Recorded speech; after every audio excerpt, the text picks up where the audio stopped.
এক ব্যক্তি বলে তোতা পালতো ময়না, কথা বলে যে ময়না ওটা পালতো।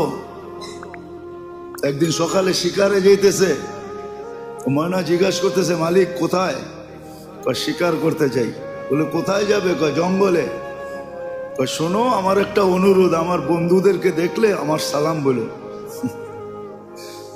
বাগানে ঢুকেই দেখতেছে 8-10টা ময়না বসা আছে এক ঢালে।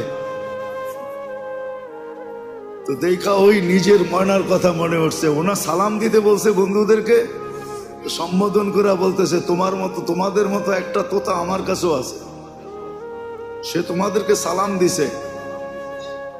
বলতে দেরি 10-12টা ডালের থেকে ওই মুহূর্তে পুরা মরতে দেরি করে নেয়,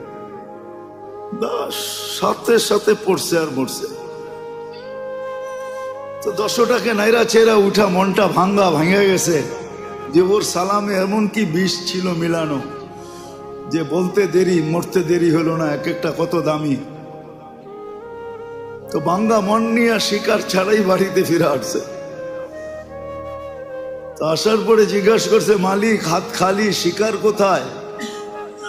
তুই আর কথা বলিস না, তোর সালামে কি বিষ ছিল? বলে কেন? তা তোর বন্ধুদেরকে সালাম দিতে দেরি, ওরা মরতে দেরি করে নাই। বাস এটা বলতে দেরি, নিজেরটাও মরতে দেরি করে নাই, ওটাও মরে গেছে। তো খাঁচা খুইলা সামনে রাইখা অনেকক্ষণ নাড়াচাড়া করে দেখছে, চোখের পানি ঝরায়, মরে গেছে, এখন আর কি করা যায়। যখন উঠা অন্য মনস্ক হয়ে দাঁড়াইছে, তো তোতা উইরা চালের উপরে যায় বসা পড়ছে, আক্কা বাক্কা খায়া গেছে। এটা কি হইলো? তো মরে গেল, আবার জীবিত হয়ে উড়াল দিল কি করা?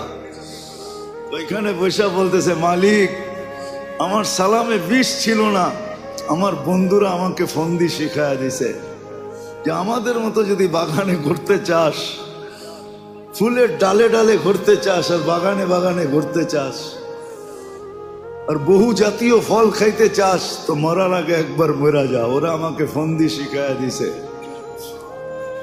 আল্লাহ আমাদেরকে ফন্দি শিখাইতেছে, সত্য এটাই। আল্লাহ আমাদেরকে ফন্দি শিখাইয়া দিতেছেন, এটা আল্লাহর মেহেরবানি। নাহলে কখন কি করণীয় এটা আল্লাহ শিখানোর দরকার ছিল না। আবু হানিফা রহমতুল্লাহ আলাইহি তো এটাই বলে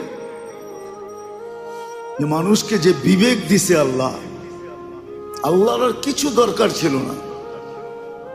বিবেকের প্রতি হুকুম ডালা যথেষ্ট ছিল যে আমাকে এই বিবেকের মাধ্যমে তালাশ করে রাজি করে আসবে।